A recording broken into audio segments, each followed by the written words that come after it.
and welcome to another off-centered bi-weekly every Wednesday night. Steve actually got lulled into a sleep by that countdown intro.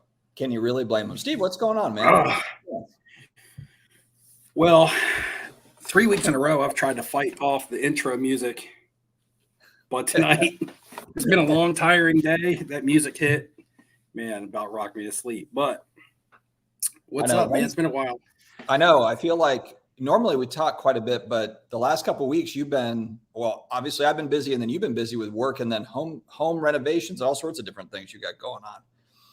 Yeah, it's like, remember our last 2 weeks ago, and I haven't done a video in 2 weeks because I remember being like, okay, I have off-centered. That'll spare me from doing a video. And then I've just been busy. And ironically, the last live stream was titled When the Hobby Punches You in the Face, right? But like when the summer, real life punches you in the face, and not in a bad way. It's just, I moved into the new home and it's the first year with the pool and the deck and the landscaping and getting it all right and catching it all up. And once everything's on track, everything will be good and sustained. But yeah, the past week and a half to 2 weeks between my regular job and having 2 days off to split between family and yard and all that stuff's been overwhelming. And I actually had my 23rd wedding anniversary in there in the mix. Oh, nice. Congrats. So yeah, that was in the mix. Thanks. And yeah, I'm still buying cards because that's easy to do, right? It's easy to hit the bid button or the buy it now button and just wait for your card to come in the mail. But I haven't even been able to do.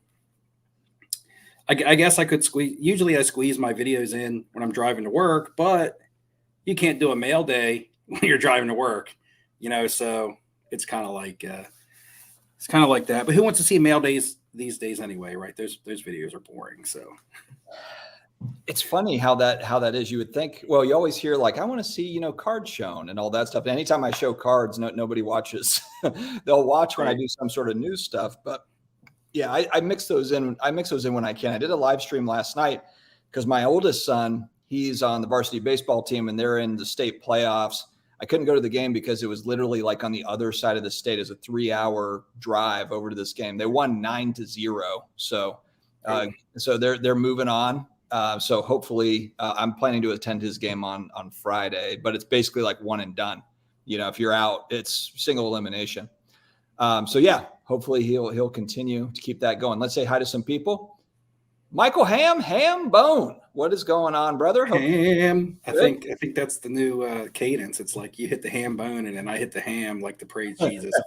And yeah, we're 2 months away from National. We'll be hanging out. It is 2 months. I got to get some entries for that giveaway, which ironically I did do. People don't know, but they'll be entered from one of my most recent polls. But if you didn't participate, you weren't entered. So hey, that's how it works. Pay attention to. I'm not going to tell people, guys. Right? I'm not going to say, hey, yeah. What do we have? Please try to enter to win.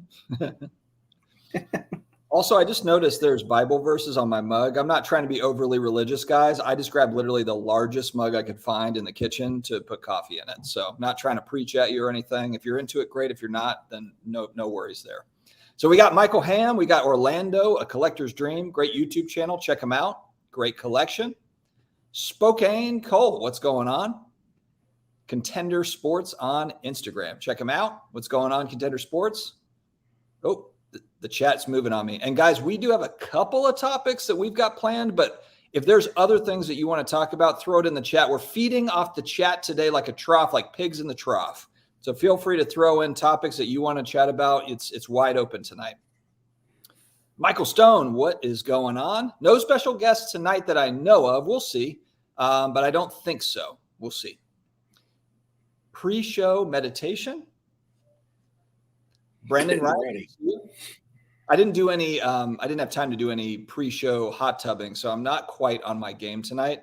I didn't get a chance to hot tub, meditate in the hot tub. I don't. Steve, did you? Did you get the hot tub fired up? Well, it's fired up, but it'll be probably after live stream and then probably to bed. Like I've been up, honestly, when I said I've been busy, like I got up at 6 a.m. this morning and I have not stopped, like, as far as doing yard stuff, like yard work, a lot of landscaping today. But it's projects. It's stuff that I wanted to do to make the Yeah, pool area look nicer and things like those are that. feel good projects. I mean, at least it's Yeah. I mean, and your house is awesome. So you're when we're coming up on summertime, entertaining time, you're going to want to have all that stuff done. You know, some of it's the basic stuff that you got to do every week, but then some of it, you know, others of it is, you know, projects. Yeah. We got Michael asking if you like the original or the new Top Gun Maverick the best. Well, I can't remember who I watched the original Top Gun with. I think maybe my brother. But I know who I watched the other one with. And I would probably have to pick the first one just because of who I had to watch the second movie with. They made it terrible, but anyway. Wait, was that me? Oh, it was me. Yeah. I saw that. I was thinking about it. I'm like, oh, damn, did I watch that with Steve? That's right. Well, you kind of thought the last part was cheesy. I've now watched that. I've now watched it maybe like 3 or 4 times with the kids, and it's kind of grown on me a little bit. Some of that cheese. But you know, the end of the first one kind of was end cheesy too, right? Because everything always ends 100%. The good guys win. Oh, you're my best friend, and you know everything is all goody goody at the end of like both of them. I thought the second one was like way over the top with some of the stuff that they had to do. Another great movie, by the way, over the top. But anyway, it was just way over the top with some of the things that they did, like breaking in. And if you haven't seen it by now, too bad. Spoiler alert. Like breaking in and stealing the other jet and all that nonsense at the end. But yeah, it was kind of like Mission Impossible, like where the stuff that he's doing, you're like, okay, odds are that wouldn't happen like that. But if you go back and watch the original now, you're like, man, a lot of this stuff doesn't seem cool anymore, right? It's true. So that movie was groundbreaking back in the day. Philly Joe, what is going on, man? Good to see you. Jacob, I appreciate that. Thank you very much. Brad Spray Tan, always on a level 6, a PSA 6 level. You know, he's kind of naturally tan, though. I don't think that he really needs to spray tan. If I remember correctly, I think he just goes, well, also he spends like all day out in the sun. That's pretty much all that he does. I think like being a male model is mostly lifting weights, eating cookies at midnight based on his Instagram, and then, you know, tanning or whatever. So, yeah, hey, you know. To wrap up the question about the Top Gun movie, now that I sat here and thought about it, well, I mean, if you think about it, the best parts about the second one was all the nostalgia stuff from the first one. Right. Having Tom Cruise, having, you know, Goose's son, and, you know, just all the stuff that they tied in from the first one is what were the best parts, in my opinion, of the second one. So then the first one must be the better one. Because if you remove all that stuff from the second one, it's probably just another movie, right? Yeah. Yeah. I mean, you see that. And that's what's interesting is it seems like all the good movies are pulling some nostalgia. The latest Ghostbusters that had Bill Murray and it had the whole cast in. The movie was okay, but then they pulled in the old crew, and that's what kind of, you know, made it all come full circle. I know did you see the new Flash movies got Michael Keaton's Batman in it? I mean, that's a callback, you know. I mean, so yeah, it's like they're all going back in time for that stuff. It's smart though. I mean, nostalgia wins the day. Appreciate that, Jacob. Yep. Shout out to SGC. The Tux is awesome. I love the Tux, especially, you know, with all the shiny refractor type cards, whether it be blue or yellow or whatever you've got. It just like that black and white matte. It just sits there nice and, you know, puts that card front and center. I agree with you. What's up, Jordan Hudson? Good to see you. What's up? The Pack Mojo mug. Yeah. Al, Iconic Baseball. Good to see you, man. I'm trying to stay on top of this. We're getting a lot of people coming over from your channel too, Steve. So that's good news. That's right. That's right. You guys representing from my side. Let's go. Absolutely. Thank you for that. Miami Mike. Pull it back to the middle instead of being off-centered. That's right. Oh, we got NBA basketball. I'm like, what's going on? Miami Mike is all about the Heat, right? How's he feeling about the Heat's chances? Is this going to be like a bubble part 2 where we've got Lakers Heat finals? Is that what we're looking at here? Is this like a bubble part 2? I don't know. Are the Celtics playing tonight in Game 5? Let me check. I thought they just lost last night to the Sixers. They lost Monday. No, they lost Sunday to the Sixers. So Tuesday, yeah, they may have lost. We got Heat Knicks. We got Lakers Warriors starting at 10. So we're going to be up against the Lakers Warriors elimination game in about 45 minutes. All good, though. All good. So then the Celtics lost. Like, I didn't even pay attention last night. I usually only watch the game because it's on at work, and because I was off work last night. If the Celtics were on, I didn't even know it. Yeah, I think – was it a close one? I feel like they just lost Sunday because Marcus Smart shot the ball at the buzzer and made it, but it was called off because time expired in overtime. Unreal. I don't know about 55. Good to see you. Yeah, Michael. Yes, me staying on top of the chat. Highly unlikely. I'm only 6 minutes behind though now, so we're not doing too badly. We're going to dive into a topic here. I'm going to see if I can just get through the chat and then we'll dive into a topic. All right. Rav Cards, what's going on? Why aren't O-Pee-Chee basketball cards more sought after? I picked up the Kobe and Jordan 97, so low pop, really rare it seems. I don't know a lot about O-Pee-Chee basketball from the 90s. It's not, is it one of those things where it's rare, but it's not, hobby relevant, which, is a lot of times crap. There's not a narrative behind it. I just don't know. I haven't heard him talked about. Do you know anything about the 90s O-Pee-Chee basketball stuff? No, the only O-Pee-Chee that I knew was baseball in the 80s and 90s. But I didn't know that there was basketball. Yeah, we do not know Spokane Cole. Maybe the chat can help out there. Recently picked up a Larry Bird Prism auto and a Kevin Garnett Illusions trophy case auto. 10. Okay, yeah. Gem Mint 10 by SGC. Very nice, very nice. Hoff Van Dam, good to see you. Yeah, I agree. Both Top Guns were very good. So it's kind of fun as my wife was born and raised in Italy. She hasn't seen a lot of these movies, and she had never seen Top Gun and then obviously never seen the new one. So we watched those back to back, going back a couple months. So she saw the 80s one for the first time, and then she saw the new one, and she thought it was really good. So I thought that's one thing that's kind of fun about watching movies with her. A lot of that 80s, 90s stuff, she didn't grow up with it. She was in Florence, Italy. So, or she watched the movie, but she saw it in Italian. And so she only remembers the storyline in Italian. So then she sees it in English and she's like, oh, that's how that translated over or whatever. So kind of funny. Tom Cruise, rookie from the 80s. I feel like if anybody would know it, Steve would. Is there any? He has some cards and stickers from, I think it's maybe the late 80s or early 90s, actually. But I'm not sure which one is the first one. There's some cards of him in Top Gun gear, but then there's some of him that's just him, and they're like kind of out of the same set. So it's kind of like the sticker set has multiple different versions. So it would be like, which one would be the one that you would want? And it's all stuff that's printed. I think they might be Spanish, actually, printed in Spain.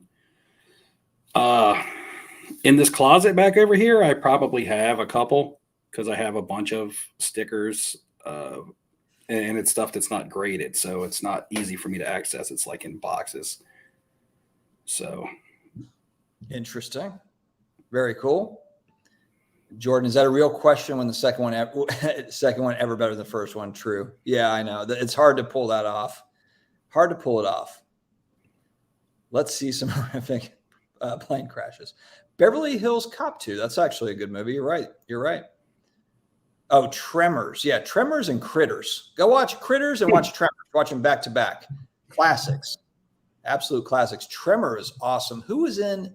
I'm trying to think the actors. Is Kevin Bacon in that? Kevin Bacon is in Tremors, and then the guy that was in Aliens and like Twister, is that the same guy? Bill Pullman. Bill Paxton. Paxton. Bill Paxton. Yeah. I might be wrong there. I might be wrong. I'm not sure.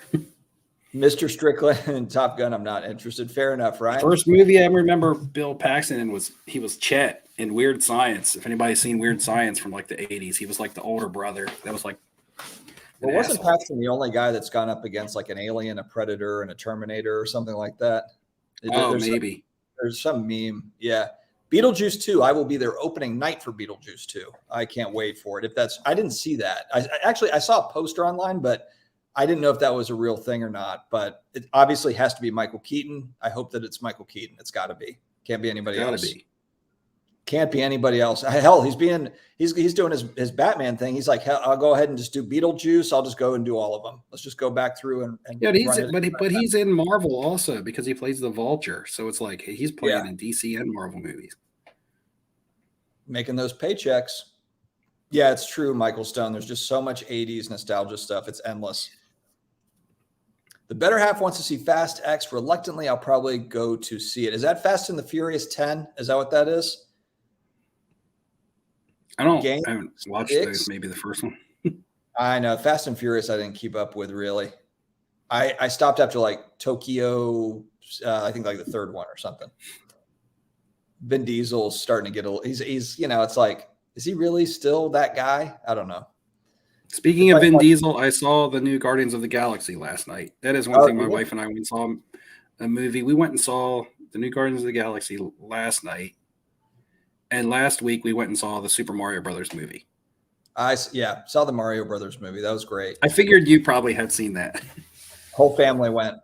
Yeah, my mother-in-law had some sort of a hookup with a radio station where they were handing out like Luigi hats. So my youngest got a Luigi hat, and we went as a family to go see that. That was really good. I thought it was funny. Like Bowser was super funny. Oh yeah, Jack Black and the peaches. Yeah, we were just the whole way he acted the whole movie, like thinking that Peach was going to fall in love with him like the whole time. It was like, oh man, it put like an adult twist on it, John Williams is the Josh Allen guy. Kobe rookies are on sale. John Williams declares. Yeah, a lot of those base tops and the tops chrome, that stuff has come way back. Everything's on sale. Yeah, it's kind of true though. Do you want to speak to that a little bit of the everything on sale? Do you want to touch on kind of some of the stuff you've been looking at or buying, bidding on? Well, this was a video that was in the makings, but it may never get out. So I did well already this year on Jordan Love cards. We're not going to have that discussion again because we've talked about it. But I was going to do a video on how I like to spend my money when I score a win. When I score a win on somebody that I prospected on, and it was going to just be in general. It wasn't going to be 100% card related, but it was going to be something that I bought for my home. It was going to be a couple cards that I bought for my personal collection, and a percentage of that money that goes back into prospecting again. So whenever I come away with a win, I also like to put a percentage of that money back into my sports card money account. So I never will take a complete loss, even if the new player that I'm going to prospect on flops. So usually I like to buy something for my collection. This time I bought something for my home and something for my collection. So I kind of split that money in half. Basically I bought a Blackstone griddle to put outside in my barbecue area so I could cook outside hibachi style and things like that. Then I took some of it and I bought a card for my PC. It's laying over here. Let me see.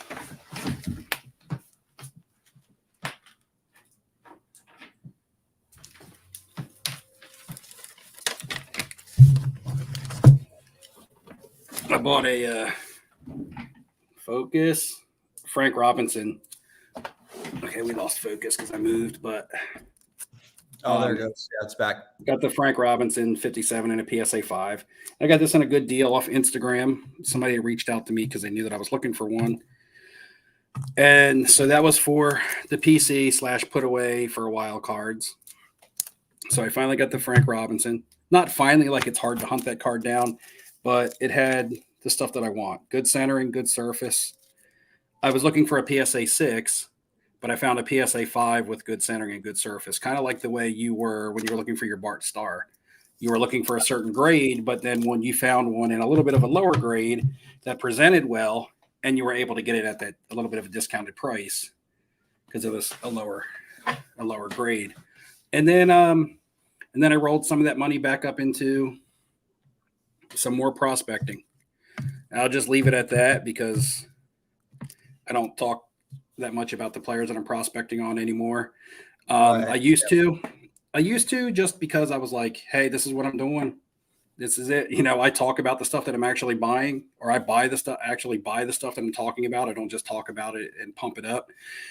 But you get too many people that want to accuse you of trying to pump stuff up. So I don't even say what I'm prospecting on anymore. So yeah, got some prospecting stuff here. Will tell you that the person that I'm prospecting on, one of them, is starting to get bought up. I don't know, somebody else out there is buying some of this same player, but a lot of the stuff on my watch list has been bought over like the last 3 days, not by me. So I'm like, okay. Now, is there either is there something new? Is there like that's new what I'm news on saying. this player? Or is it Either just like, there's been small news, but nothing significant. Yeah. Right. I'm waiting for something more significant, but enough to get someone else thinking about it. I'm not the only person that thinks about certain players for certain reasons. I'm not the only person prospecting on, other people prospect on the same players. For some reason or another, there's just less people probably prospecting on the couple people that I'm prospecting on. Now, are you looking to have some stuff for the National just to add to the fun for that? Like, are you looking to have like some quarterback stuff just to have at the National for trade nights and stuff like that? Because honestly, I've thought about that too. Like maybe just grabbing a few items just for fun, like just to have it at the National for trade night. Yeah, and I've touched on that before, but if the right time, if the time comes for me to move it, I'm not going to hold it just for the sake of holding it for the National. Like I told you, the Jordan Love stuff was going to be, all right, he's starting for the Packers. He's going to be hyped up at the National. But that hype started way earlier. It may be magnified come July because the season's getting closer. But, I didn't want to risk that. I just wanted to take my money while I could, and I rolled it into another player, and hopefully he has some buzz. The thing is that the player that I'm looking at right now needs a lot to happen for him, and he probably needs to play. Usually I don't like to hold players that need to play. I like to sell into the buzz and the hype and the news. But this one player is probably going to need to play. So, a little more risky than some others, but the price point is way better and the possible reward is there. So he's more risky as far as the things he needs to happen for him to get some love, but he's less risky because I'm not paying big prices for the cards. Right. Yeah, I got you. To answer your question, Orlando, I'm going to let the National come to me this year and just kind of see. I know last year I went in with kind of specific targets. I think this year I'll probably have maybe like 15 or 20 cards that I'm open to depending on price point, and I'll make a list of those things. So I am semi-organized, but last year I really had set targets that I wanted to get. I want to go back to the well on Tom Brady stuff. But you know what? I'll probably wait until football season starts. It might not matter for his prices, but I just feel like, as you're leading up to the NFL season, not that he's playing or anything, and I'll keep an eye on his prices. I'm always watching a lot of his auctions, but I'll probably wait as we get a little deeper into like closer to holiday season and try to make a run. But I always am looking at those. And if something is at auction that goes for lower than what I think it should, I would like to continue to add on. That's really part of my, I've got my big Breeze card, and not to say that I wouldn't get some more decent size Breeze cards, but not at that level. The one that I just got, the Black Refractor rookie, but it would probably be more of stocking up on the Tom Brady stuff. I saw the comment about higher end grade, like in 10s, SGC 10s and PSA 10s and CSG 10s, as those come onto market, and prices move. If they do move down, his stuff it's never cheap, but that's really the guy that I would like to continue to kind of, he's a PC, but also long-term hold guy for me. So I don't know, for you, Steve, do you have any specific targets for the National, or what's kind of your? Oh, yes. If these cards, if I don't obtain them, before then. Now, and one of them I've been in auctions for, because I don't need to see it as much as I would like to look at the others, and that's a PSA 9 of 1981 Topps Joe Montana. I would like that in a PSA 9 with, It's a great card. better eye appeal than some. There was one going on an auction the other night that went well, and it was on a PWCC auction, which I don't ever mess on PWCC hardly at all. If we talk about PWCC later, there is a point that I want to bring up. About something, but real quick, these cards, 39 play ball Ted Williams, I would like to get in a low grade, a PSA 1, 1948 Leaf Jackie Robinson. So those are two that I really want to look at, like I did the Willie Mays. And it won't be both. It'll be one or the other. I would prefer the Jackie Robinson first, but we'll see what happens. And the Montana card is not super hard to find. I guess there's like 2,000 in the population report for someone of his stature, and that being like his only rookie card. I think a PSA 9 is a good, solid card, considering the PSA 10s are unobtainable from a price point for me. Yeah. There's a card out there that I've always liked, and it's really come down in price if you can catch it on an auction, and that is 98 Bowman Chrome Refractor Peyton Manning. Those cards are going off at auction between like $500 and $600 in a PSA 9. Now, PSA 10s are still going to cost you like $3,500 to $5,000, but the 9s are going at like $500 to $600. That's a big differential when you're talking about that card being like a pop 200, and then the PSA 10s being like in the double digits for population. It's still a really low pop card. I know people think that there's a lot of them printed, but those refractors were tough to pull, and they were tough to pull in good condition. I think that for somebody, again, of his stature, when you're looking at the price, and people don't freak out and say that I'm comparing Peyton Manning to Tom Brady, but when you look at the price of a Bowman Chrome refractor of Tom Brady and you look at a Peyton Manning, I mean, a PSA 8 regular Bowman Chrome, not even a refractor of Tom Brady, sells for more money than a refractor PSA 9 of Peyton Manning. To put that in perspective, a Bowman paper PSA 8 also, I think, might. So you can't get a PSA 9 Bowman Chrome base of Tom Brady for like less than $1,500, probably $2,000. You think over time that's kind of like a mantle? Do you think over time that's kind of like a Mantle Willie Mays comparison? Price wise, I'm just talking about obviously different sports, not the same market and all that, but just Peyton Manning being probably just as good of a quarterback physically, mentally as Tom Brady, but just with all the added things that break with the championships, the Patriots, kind of like with Mantle being a Yankee. I'm talking like down the road, 20, 30 years down the road. Is it that? Do you think it's kind of a similar scenario? Well, I mean, Brady's just like the GOAT, right? He's got too many titles. But for that era, I mean, the best quarterback usually on the field was Peyton Manning. I know a lot of times you measure wins and losses, or quarterback success by wins and losses, and Manning lost a lot of big games, but he won a lot of games, period. He did get some titles. He's not Tom Brady when it comes to to history and things like that, but Peyton Manning will stay relevant for a while just because he's well-liked. He's on television. So unless some skeletons come out of his closet or something, I don't see really him ever like falling out of favor with the hobby. So that card, I'm not going to say it should be worth what a Tom Brady is worth, but I just think that there's a lot of disparity between the prices, especially when you're looking at pop counts. It's just a card that I accidentally saw that seemed to fall down in a bargain. I wasn't even hunting for it. It's just a card that I wanted even during the peak. At the peak, I was like, man, it's an expensive card. And then some auctions running the other night that I missed, and I was like, that card ended for like $500 and something dollars. Like, I would have bought that for that much.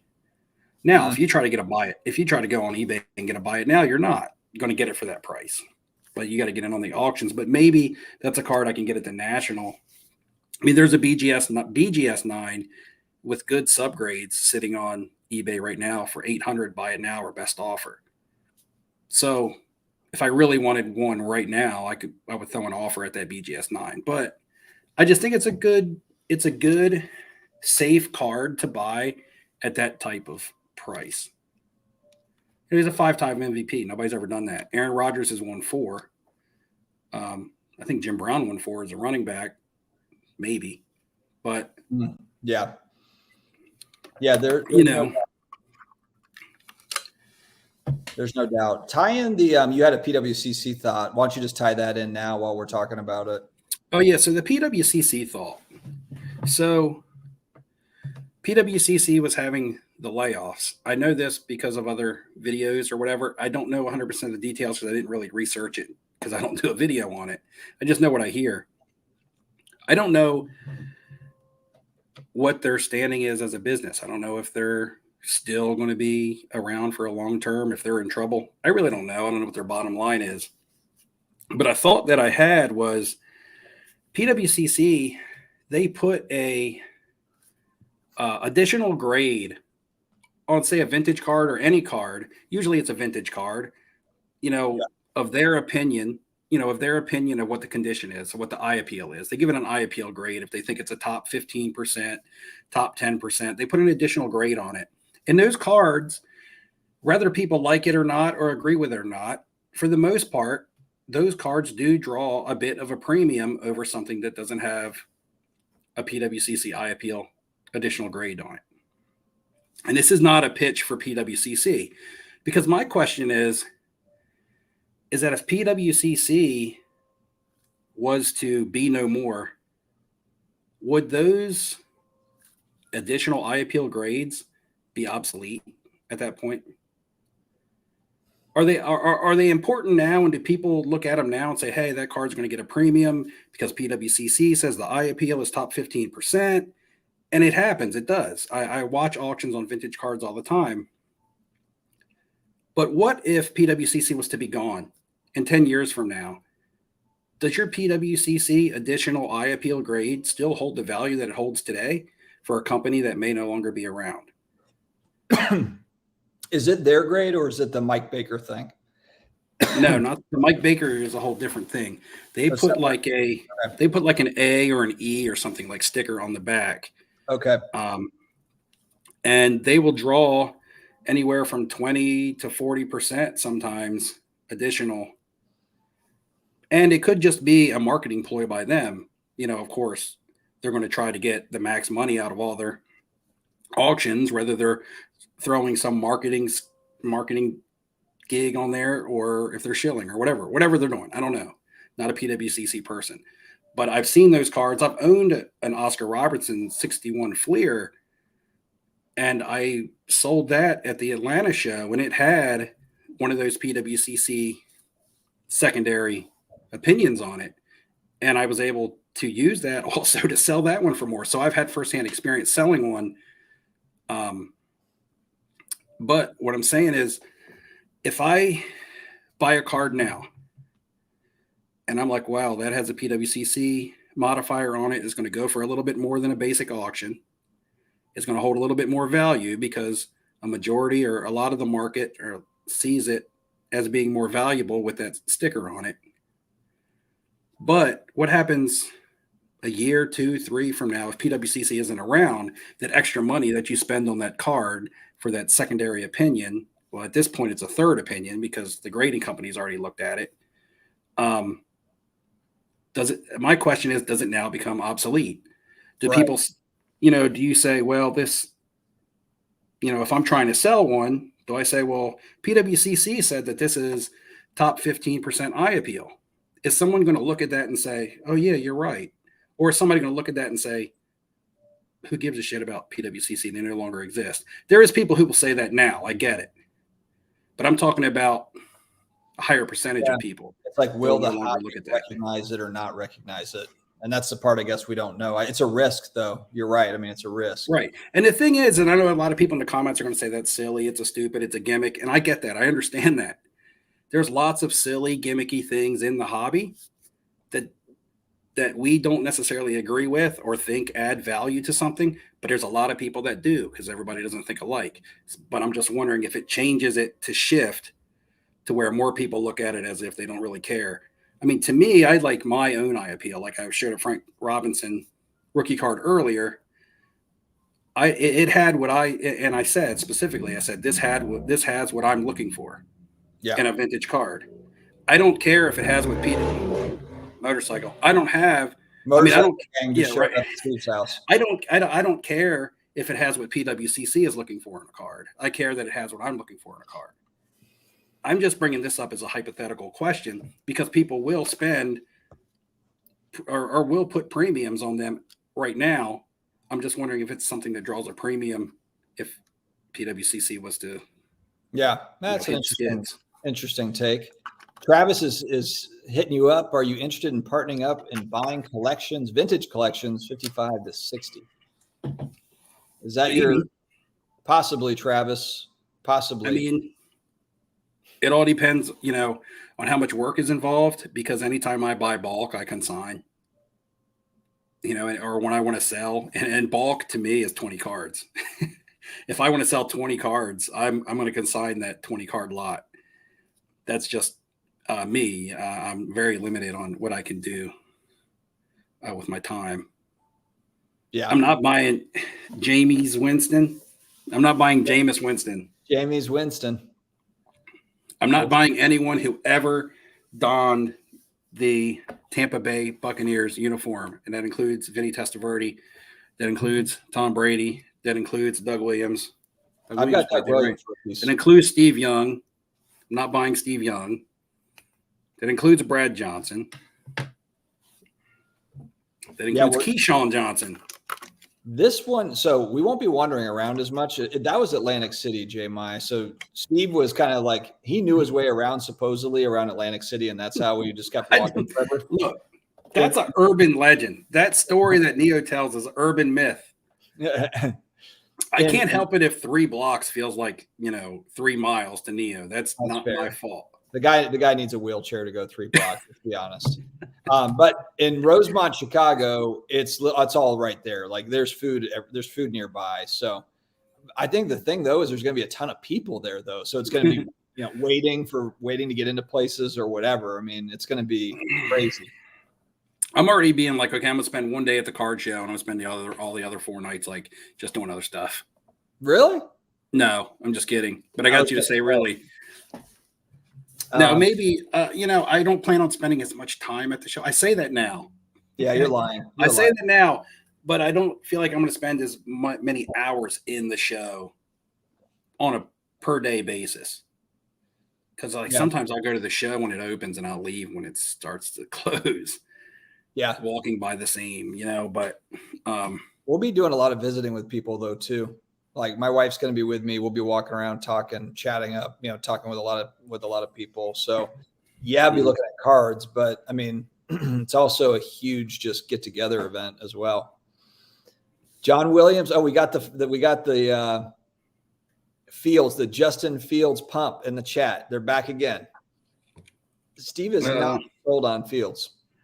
I mean, I feel like, I just feel like I don't want to pay Patrick Mahomes prices for Justin Fields. Fair. I'm looking for a day. I can't wait for the day when Mahomes prices come back to where I can actually buy some of those cards. I used to have a lot of Mahomes and just sold them all off, but shit, I don't want to pay Peyton Manning prices for Justin Fields. You realize this was another video, but I just can't put videos out where I was talking about some cards that I thought were good values right now, this Peyton Manning card being one. And I started doing some research and I'm looking, you can get a Joe Burrow Prism PSA 9 for that price, a Justin Herbert PSA 9 Silver Prism for that price. It's like, hold on 1 second, Steve. We have to shout out. So Vintage Sports Shack, I appreciate you doing your marketing bit, but you're called Vintage Sports Shack. And then right here, you have Vintage Sports Shack says flipping with Steve is buying Jack. Now, if you're saying he's not buying Jack, then that's obviously not true and kind of a slight. But I know in my comment section, you always just put like Vintage Sports Shack in Indiana. So I know you're marketing yourself. Fair enough. But if you're saying that he's not buying Jack, then you got to watch it. You got to watch that because Not I'm cool. actually trying to think if I'm buying any players named Jack so that I can prove. I know. Well, that's where I thought he might be going, and then I can't figure out which QB is named Jack that it could be. So just a quick warning there for Vintage Sports Shack. Mehoff. Oh, no, that's not anymore. Jared Goff. We got Michael Stone saying Jared Goff. Steve's got a couple of Jared Goffs. I thought about buying. Yeah, I do have a couple Jared Goff cards. I didn't really, I got 3 nice Jared Goff cards off the jump a couple months ago because I had showed those, and I've only picked up 1 Jared Goff since then. It's actually right in front of me. But this isn't one of the players that I'm prospecting on. I mean, really, right now at this point in his career, are you prospecting on Jared Goff, or are you just hoping that he plays that the Lions do well? Right? He was a pretty good quarterback last season by the numbers, and if the Lions can go into the playoffs, then maybe he rekindles some of his hobby love. A lot of people missed it. Unless you were a fantasy football player last year, you kind of maybe missed the season that Jared Goff had because the Lions didn't make the playoffs. But this is a quarterback that's been to the Super Bowl before. I got a blue 2017 blue prism PSA 10. It's cool. I love 2016. I'm sorry. I think I said 17. But it's good because it's the blue prism, kind of a color match, serial numbered. And, it was a good price. I'm not going out and spending high dollars on Jared Goff. I'm just buying Jared Goff for the right price. It's kind of the game plan for lots of stuff, right? Mm-hmm. Might be something that you're not targeting, and you'll see it, and for the right price, you're like, well, for that price, I'll buy it. No, absolutely. I'm with you. It's all about the price point. Speaking of price point, Josh Rosen stuff is pretty cheap. Is he still in the league, though? I mean, is he on a roster somewhere? I don't know. No, I don't think so. Yeah, I own one Josh Rosen card. I've got, I think, a couple of his auto cards. And I remember, too, a lot of folks were saying when he was coming out of UCLA that he was the best quarterback coming out. It just shows you that there's just like nobody knows a damn thing about these guys coming out of school. Like it's just such a hit or miss thing. How could you compare to Tom Brady? Yeah, Bob's coming. Of course. Still a 9, though. The price difference is justified. I think he's going back to that Bowman Chrome Manning. I don't know if it is. It really depends on the pop report. 3,500, 3,000, 3,500 for a 10, $500-$600 for a 9. That's a pretty big delta. So yeah, we're talking going back to the Bowman. Was it Bowman Chrome Manning? Yeah, I'm just talking about the affordability of it. I'm not saying, hey, a 9 should be worth divisible of 3 of a 10. I know that stuff doesn't exist anymore, but I'm talking about if you want a nice copy of one of the best quarterbacks to ever play, one of his nicer cards, $500 to me sounds like a nice card that's not flooded in the market. The problem with this, Brendan, nowadays with PSA, you crack a PSA 9, you send it back in to get a 10, and you get a 7 or an 8. So it's risky. Yeah, it's a little risky these days. Bills have added insane offensive weapons. Yeah. Man, I've heard so much about Josh Allen. They got friends at work that like the Bills, and I get the tissues out for him every year. Bob coming in. Bob with his own wife jokes. I think it's always coming in with his own wife jokes. Brutal. The fat wife. My wife is fat jokes. Bob always comes with those. All right. Which one of you was the model again? Between Steve and I, we're both models, of course. Jason. Cards and Comics, great YouTube channel. Check him out. PWCC Vault, slightly more stable than a high-end jewelry store in downtown Chicago. PWCC IPL stickers only apply to 86 and earlier. They definitely go for a premium from what I've seen. Yeah. And I guess the question is, would they – I mean, and even if PWCC is still in business and all that, will that continue to – I mean, like it's just so finicky. All this stuff is very, very finicky. It's like the Mike Baker stickers. Right. I think as long as they have hobby relevance, which means they have a platform and things like that, it will mean something. But I'm just curious as to be like, and I'm not speculating or saying, hey, PWCC is going bankrupt. I don't know what the hell is going on over there. I was just throwing a hypothetical thought out there because as someone who's looking to buy cards, especially stuff that is going to pertain to eye appeal, do I want to pay money? You know, do I want to pay a premium on a card that they've put a third opinion or, well, I guess a second opinion on from a grader? I mean, I guess the first opinion is me. The second opinion is a grading company. The third opinion is whoever that third party opinion is. But, Yeah. you know,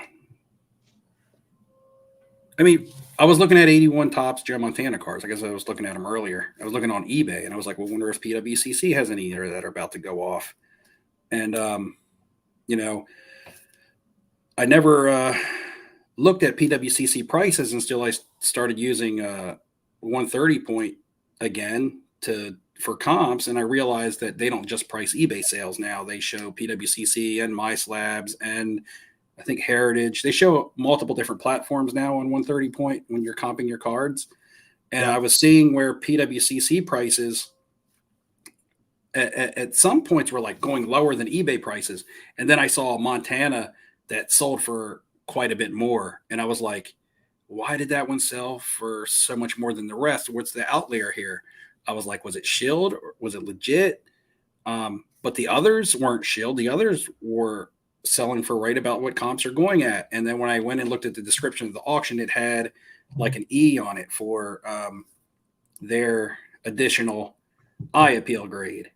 And I saw where it went for probably about $800 more than what the regular auctions were going for about $1,500. And this one went for like 23 or 24, almost $1,000 more. And I was wondering why. Yeah, that's yeah. I don't know. I kind of agree with Jason here. It's just, I don't know if it's, I mean, it depends on the premium, I guess. I think what it boils down to is it actually a card that is kind of like, what does the card look like? And does it fit the bill? Probably more so than their sticker is, does the card look, is it a better looking 9 than other 9s, better looking 10 than other 10s? But the thing is that in a world of where a lot of transactions are done online, people probably trust that. It gives them another feel good. I can buy this online without looking at it myself, because I just said that there's cards like the Jackie Robinson and like the Ted Williams. Those cards, I want to look at them. I don't want to buy them online because there's going to be blemishes on them. I'm going to be buying low grade and there's going to be blemishes, and I want to see the creases. I want to see the wrinkles. I want to see where they're located. I don't want to buy a card that looks good in a scan, and when I get it home, it has a wrinkle across the player's face, So I think in a world of where there's lots of online transactions, that people look for that second layer of, this makes me feel better about spending my money, right? So, but if you're going to shows and getting out and looking at stuff for yourself up close, it probably doesn't hold as much value as, say, in a showcase at a show as it does to someone who's buying something online, if that makes any sense. I mean, that's the way that I'm thinking about it. But again, trying to make sense of some things these days, just whatever. I had a guy, this is random. I'm going to throw it in here though. I had a guy reach out to me that his 2 kids that have really, really rare conditions, illnesses. And he sent me, I was like, well, what are your, what kind of cards do you like? He was, I won't get into all the stuff he was talking about, but he threw out a couple of his Grail cards, and one of them is on auction right now, ends in 10 minutes. So in 10 minutes, if I look a little preoccupied, I'm going to try to win the card so that I can give it to this guy. Because it's like, just unbelievable what he and his family have been going through. It's absolutely nuts. So hopefully that'll lift his spirits some. We'll see what happens. I'll keep the chat posted if I do win that card. GAI used to grade packs, no longer in business, yet retain value long after because of trusted consistency. Interesting. Yeah, that's kind of good to know. Even companies that are out of business, good to know that that still matters to some degree. Oh, here comes Bob. My fat wife is starting a grading company. She's grading unopened candy and snack food. She is quite the expert. Whew. Whew. I had eBay authentication recently say one of my purchases have been customized bought the auto version, but they confused it with the non-auto version, incorrectly assessed it. Yeah, I mean, the eBay authenticity, they'll send it back if the listing is wrong. You know, I mean, if the title is wrong, they'll say they won't authenticate it. Even if they put like, you know, it's number 4 out of 10 and it's number 7 out of 10. You know, I mean, that'll kick it back a lot of times. Yeah, and it looks like it was a mistake on eBay's behalf where they, according to that, looked like they wrongfully assessed a card. Yeah, it's a good point with authentication. Authentication is really number one in this game, the grading game. It's all about, because a lot of us, kind of the video I made today was there's been a huge shift. I mean, Steve, you probably agree, you know, going back a few years when we were flipping all sorts of base cards and, you know, parallels that really weren't very, very rare. There's been a massive shift over to more rare stuff.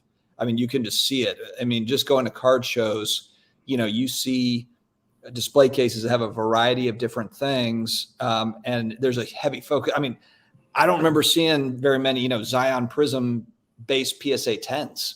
You know, I haven't seen those in showcases for a year, you know, in volume. I mean, it's been a while, really. And I'm not talking about just specifically Zion, but just any base Prism PSA 10. You just don't see them. So it's interesting how it's kind of shifted. Craziest national ever, because you're going to be there, Mike, with Steve. It's going to be busy. Yeah, it's going to be really, really busy. Oh, man. Shout out to Allen, Texas, which is about 45 minutes outside of Dallas where the show is. There was a shooting out there. Hopefully all the locals are okay out there. But, yeah, I haven't been to the Dallas show since I met Steve going back almost 2 years now. That, believe it or not, that was 2 years ago. That's the first time I met him. Yeah. That's the one and only time I've ever been to that Dallas show, but it's just been consistently good over time. Are you going to Dallas anytime soon, Steve? No, I'm just not. I mean, I would like to. I mean, there's lots of stuff I would like to do. Like, again, you know, time is something that I don't have a whole lot of extra to do. You know, going to like a Dallas card show would require taking off work, you know, to fly out there and do that. Yeah. You know, if I could drive to the show and, you know, that would be cool. But going to Dallas for me is like setting up a mini vacation. So it's not just like, you know, I'm not like these vloggers that just fly around and buy and sell and flip cards and that's it. And they're not paying us to fly out there. I don't know if the vloggers get paid, you know, the accommodations, but Steve and I do not get the accommodations. Maybe we need to start working it a little bit harder. It just does not happen. So Bob Boozle bait and tackle to pick up some trouts and salmons. Nice. Love it. MW is talking about Rui. You still have any Ruis left, Steve? Consigned all of them. Yeah. Right about the time that he got traded to the Lakers. I didn't wait for him to play. Didn't do that bad, but you figure those cards had just taken a basic market hit with everything else. I don't know about grading fatigue, Bob. We saw last month 1.2 million cards by PSA, SGC at 100,000. I mean, grading cards is at all-time highs. So I don't know. I'm not really seeing that fatigue. I guess the question is there, you know, folks are grading all these cards. Are they able to resell for those that are looking to flip and move those cards? And I'm sure that probably works itself out over the next few months, you know, from all the grading, but yeah. I don't know. The next comment from Vintage Card Collector, we have Crazy Kev and then you have Vintage Card Collector 948. Yeah, this is kind of what I was talking about with people feeling a sense of security, I guess, you know, for people who are a little less experienced, you know, that extra graded sticker or whatever gives them like an extra blanket of security. This is kind of what he's kind of, I think, along the same lines of what I was talking about. Yeah. Have you guys noticed PSA damaging cards in any of your orders? I'd say 10% of my cards come back with damages. Cards they damage. I have done limited grading with PSA some. I haven't had any issues yet, but again, very low sample size. I've never dealt with that at this point. Have you, Steve, on any of your stuff? I haven't graded a card with PSA since November. And I've never had an issue where I sent a card to PSA and then got it back and was like, this damage wasn't there when I sent it off. I've once, twice, maybe 3 times have disagreed with a grade where I sent in a card and it got it back and was surprised. However, in one of those cases, I snapped to that card to look at it and realized that I had missed a surface dimple. So that error was on me. So a lot of times people are like, oh, I sent this card in and it was an optic. There's no way optic should not be getting a good grade out of the pack. And I snapped it and I was like, damn, I missed this here. And I used that card. It was a Josh Allen card. I used that card in the Buffalo Wing video with the hot sauce and the ranch. I don't know if anybody remembers that video or not. Yeah, I was showing people how to fix surface blemishes. The figure on a card that had surface blemishes. Speaking of, what's your thoughts on the trimming stuff? We were going to dive in. That was one of our topics. You just recently bought a vintage card, lower grade though. So, I mean, not something that probably was trimmed, but what's kind of your overall thought? Does it change anything that you're doing? Because I know that you bought that maze. You've talked about buying more vintage stuff. You've been looking at it. You mentioned the Ted Williams play ball. Does it change anything? Because it's not obviously it's not a new topic, right? But just I guess with Mathis coming out and being very open about it and it being fresh in your mind, what do you think? As far as affecting me, I'm buying low grade. If something is trimmed and passes the eye test or the grade test, it's more than likely it's grading higher than the stuff that I can afford to buy. That's the whole reason why it's being doctored, is because spritzels. Was that spritzels? That's old Spritz. That wasn't Crazy Daisy's passed out right here. We get her in a minute. I wish Spritz could do act like Daisy, but Spritz is just crazy all the time. But yeah, anyway, so it's not going to affect me personally. And I've seen mixed reactions to the whole thing. Honestly, I don't believe you should do any altering to a card as far as trimming or putting a hot press on it. I mean, it's good for comic books, but any kind of restoration or any kind of altering, because, as far as restoration goes, I guess there could be certain things that could be used on the surfaces of cards to like restore color and things like that. But I would prefer not. I would prefer to have the card in its original state, but that's just me.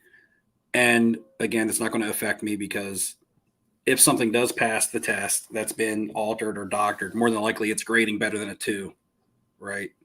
So, and that's where I'm buying. That's where I'm looking to buy cards, even in 1s on some of these.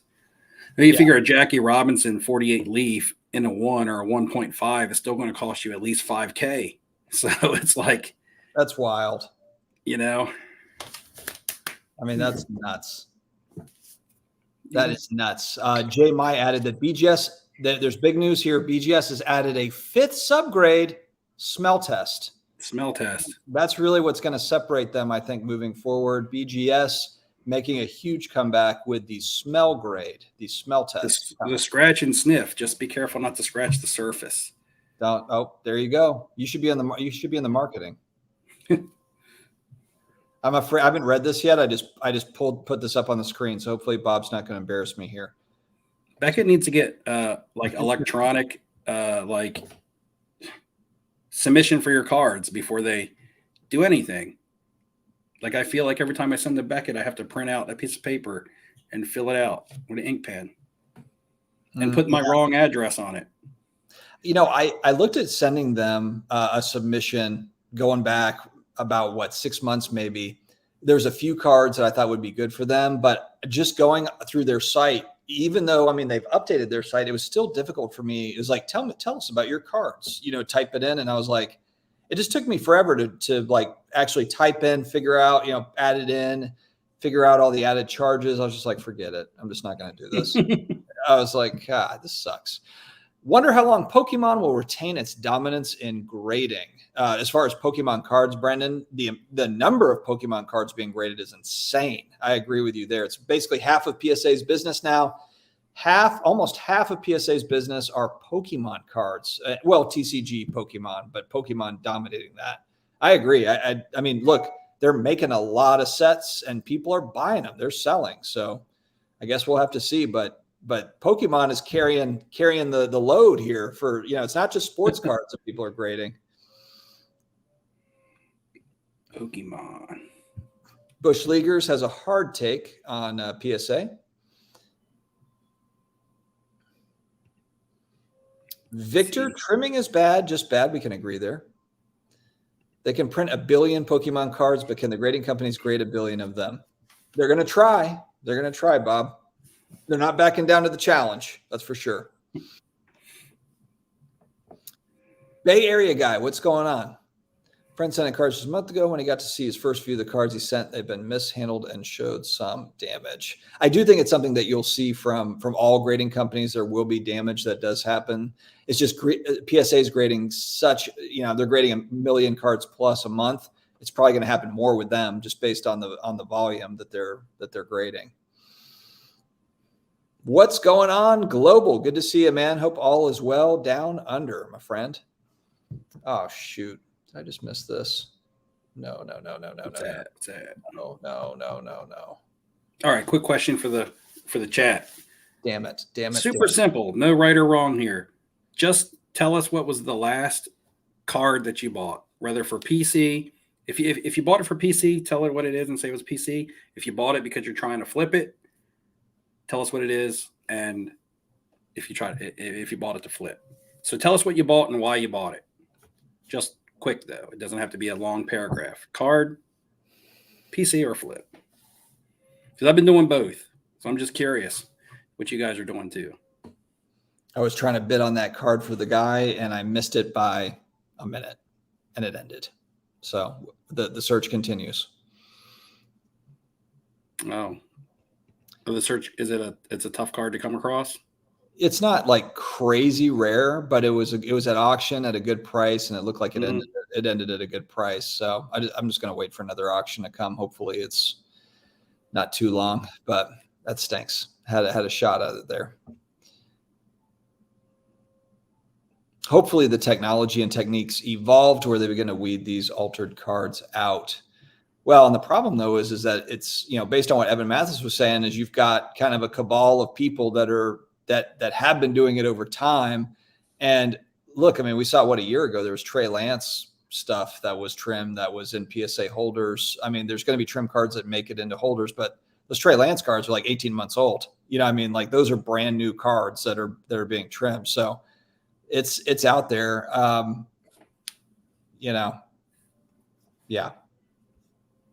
The one advice I think that they did have that I've seen consistent is like, does the card rattle in the holder?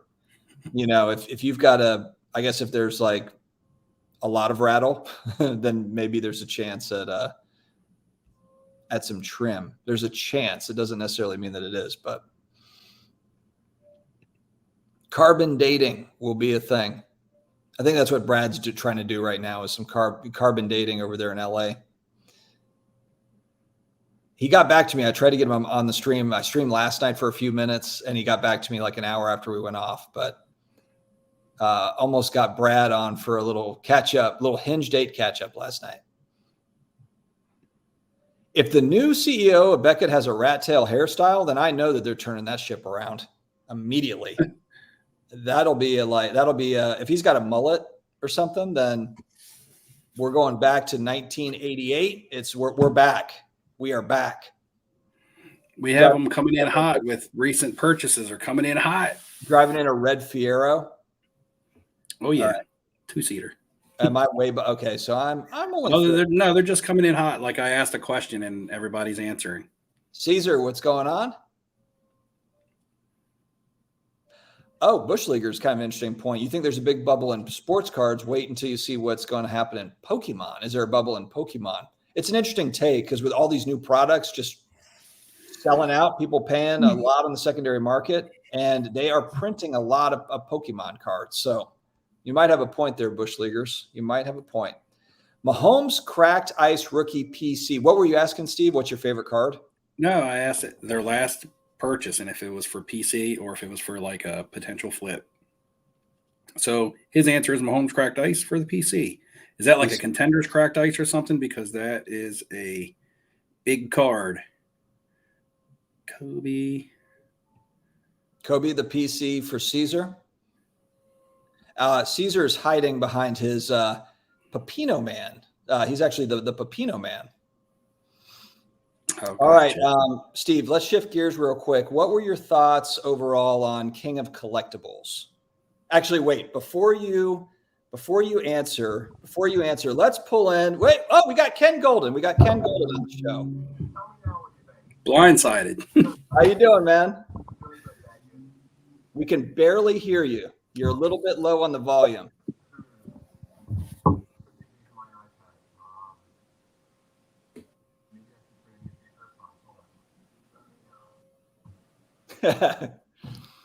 No worries. No worries. Absolutely. Ken Goldin with a cameo appearance. Check out Simon466 Cards. That is another great YouTube channel. Check him out. I don't want to say what card it was, Simon. I was just mentioning it earlier. There's a guy that he shared that he's got kids that have really tough illnesses, and he's got a couple of Grail cards. And I was just bidding on one of them. I want to win it. I want to win one of them for him to send to him, but I missed it. I was talking and I missed the damn thing. So my bad there, but it's my fault. I was talking to you and distracted you. Steve blew it for me. I'll take the blame. I want to give. I'm with this guy. You know, just being a dad of 4, I want to get this. I want to get one of those cards for him. So, yeah. There's all lots of cards coming, but there is one that says 1870s Stooks baseball cards and curiosities at 10:04. If you happen to have IG, show me a picture of that card. I'm interested in this, seeing what it is. 1870s George Washington and family. Oh, and sounds like something pretty cool. Yeah, I'll get down to it. I see it. Darth Vader rookie. What is that? Is that the 77 tops? Yeah, I think. And then there's also the 77 Wonder Bread, if you like that. 2020 Select Tricolor T. Higgins at a 199. That's a cool card. T. Higgins. Are the Bengals? I feel like Joe Burrow he's gonna make. I think he's pissed about that Mahomes loss. I think he's gonna be back. All right. The king of collectibles is with us. Is this any better? I can hear you perfectly. Okay, great. It's the Bluetooth. Let's hope it works. All right, Ken, thanks for joining. How was I saw on IG Paul's baseball season looking pretty strong. Your son. It's crazy. We came back from baseball. I think the team's record is 20-4. Tonight was just a blowout, 22-3. I think they won.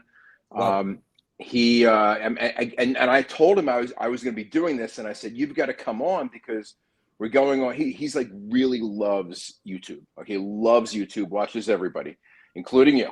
And I said, I've got to bring you on because he's a sports card dad, but I'm the sports card dad and you're the sports card son. So we've got to do it together, but everything ran late and he's in bed, passed out. So I'm here doing it myself, but no, it was good. He was MVP of a major tournament, and I'm getting recruiting calls from all these 10-year-old teams that want my 9-year-old son to play for them now.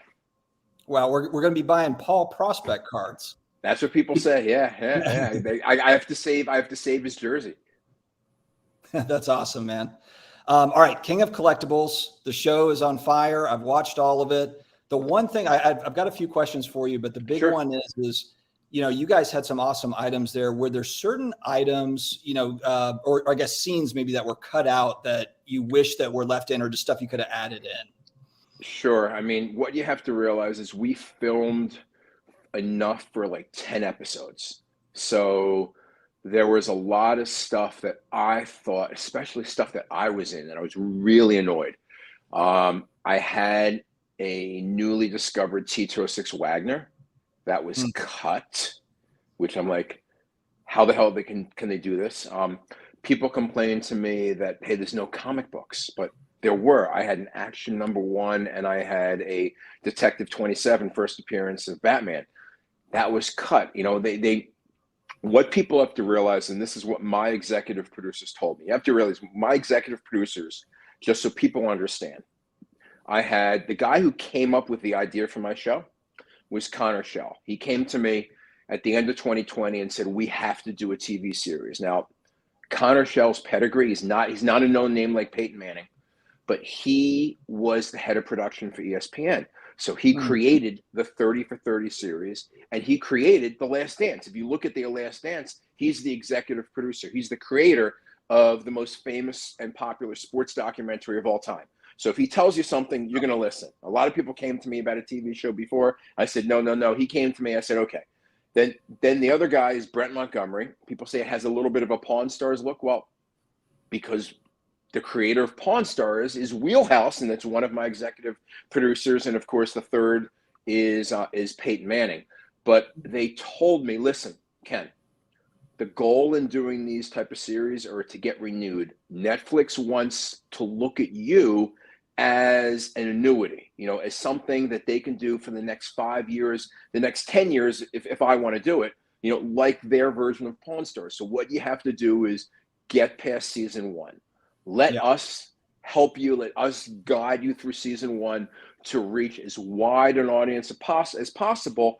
And once you're picked up, you know, then you're going to be doing it for many years, and then you can make it more the show that you want to make it. And that's why we had Beanie Babies, and that's why we had all these other things that appeal to people of all around the world, and of all countries, and men and women.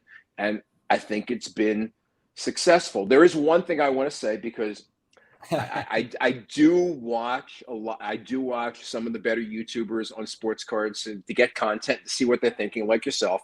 And somebody did make a comment on a review of yours, which I appreciated your review. But they said every new show of Netflix gets in the top 10. That is such a crock of crap. When we did the show, my executive producer says we're too much. We're a niche show. We're too small of a market. We're never going to get in probably the Netflix top 25. And I said, something, I would love to get just one day in the top 10, and I'd be happy. And we ended up getting top 10 of 12 different countries. Absolutely not. We're up against big budget shows like Wednesday, Better Call Saul, Sweet Tooth, Firefly Lane. We were finally kicked out of the top 10 when Queen Charlotte came on, which is I've never watched Bridgerton's, but I guess it's very popular, and it's a spin-off of Bridgerton. But that's when we got lost. But we were in the top 10 of 12 different countries for a week. So hoping for a quick renewal. I thought it was great. It showed kind of how diverse Goldin Auction is as far as the different types of items, because when I think of you guys, I do think mostly of sports cards and sports memorabilia, and it showed just a broad range, which was really cool. Did you see any kind of was there an added obvious boost to your business just, from other collectibles like that because people saw it? I listen, without divulging too much, if you are a consignor of Goldin right now, you are very happy. I started the business in 2012. So it's 2023. This is our 11th year now. Our user base in the first week after Netflix. Now remember, this is not like you just bid and that's it. To be a registered user of Goldin, you have to give us all your information. You have to give us a credit card. If you're not from the United States, you have to give us a government ID, a passport, or a driver's license from that country. Our user base at Goldin, the first 7 days after Netflix hit, increased 25%, which means that in 1 week, I accomplished what I did probably in the past 3 years of my business.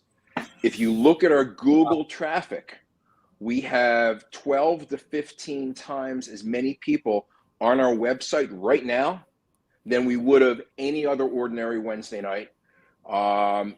It's the last weekly auction, we set a record number of bids. We had a record number of bidders. We had everything. So yeah, no, and I've got people contacting me with the craziest stuff like I would never get, like fine art, cars, dinosaur fossils, and anything you can possibly imagine. They're all contacting us because of the show. So it gives us an unbelievable reach. So yeah, I think it's going to be, it is a huge boost to my business, but I think, as a overall effect, it's going to have an effect on the entire business, because guess what? The first thing somebody buys might be from Goldin, but after that, they're going to be on the internet. They're going to say, oh, I like this card, or I like this autograph. Where else can I find it? And it's really, a great thing for the entire industry. Yeah, agreed. I'm going to ask the most obvious question. I mean, now that you're a Netflix sensation, when are we going to see you opposite The Rock in the newest action movie? Is Ken Goldin now a Hollywood A-lister? No, I don't. People tell me. I mean, I was talking to TV Guide, and they're doing a story on us. It's coming out next week, and they were said, "How are you? Are you prepared to be walking down the street?" Actually, they said, "Is your wife prepared to be walking down the street in Philly or in New York with you and have somebody come over to you and take a picture?" And I said, "No, I don't think that's going to happen." But we'll see what happens. As I say, literally, and the one thing, people who know me, anybody who sat through a Ken Goldin sales pitch to try and get a consignment will say one thing: that Ken is playing himself in this show. What I told the guys with the triple logo man is what I told the guys with the triple logo man. What I said to the guy trying to get him to lower his reserve on the Jackie jersey is what I said to the guy trying to, and that negotiation with Jim Taubenfeld, he's like the toughest client I have. He was like a pain in the ass, but what you see is definitely what you get with me. But as I said, competition, ego, and money. So I did have a little bit of an ego going into it. So I kind of expected it to be a success. And if it happens, it happens. I'm like, okay, great. It's not, I'm not going to feel any differently. People asked me the day after it aired, how do you feel? I said, no, I don't feel any differently than I did yesterday. I'm still up at 1 o'clock in the morning on Instagram, looking at the people breaking and trying to go and watch a break without people seeing my name and going, yo, Ken, because I like to see what comes out. I like, especially when there's a new product release, I don't buy everything, I'm not buy, I'm a vintage guy. So I collect vintage, I collect game used. I'm not buying 2023 product for myself. I buy 2023 product for my son. So, if I want to see something, like I'm not going to buy him National Treasures, right? Don't do that for a 9-year-old. So if I want to see what's in the product, I go online and I watch the breakers, and I try to be anonymous, and lots of times I can. Sometimes they just leave me alone and I can just watch what happens and see what's pulled. Yeah, no, absolutely. That makes sense. Well, so you set the table. You definitely set the table with season 1. Highly entertaining show. I don't think that's in doubt by anyone. Yep. Have they given any indication of a season 2? How long does it take for them to say, yes, let's go season 2? And what can we do to help? Yeah, obviously. Okay. So here's 2 things. So first of all, they told me going in that no matter what happens, you will not know before 30 days, because they want everybody, they want to see, the longevity, and there's the most important thing called completion rate, which I'll get into a second. So, I can hear from my EPs like, this is great. I mean, we're an inexpensive show to make. I mean, we're not Stranger Things. We're not Wednesday. We're not costing $5 million an episode, right?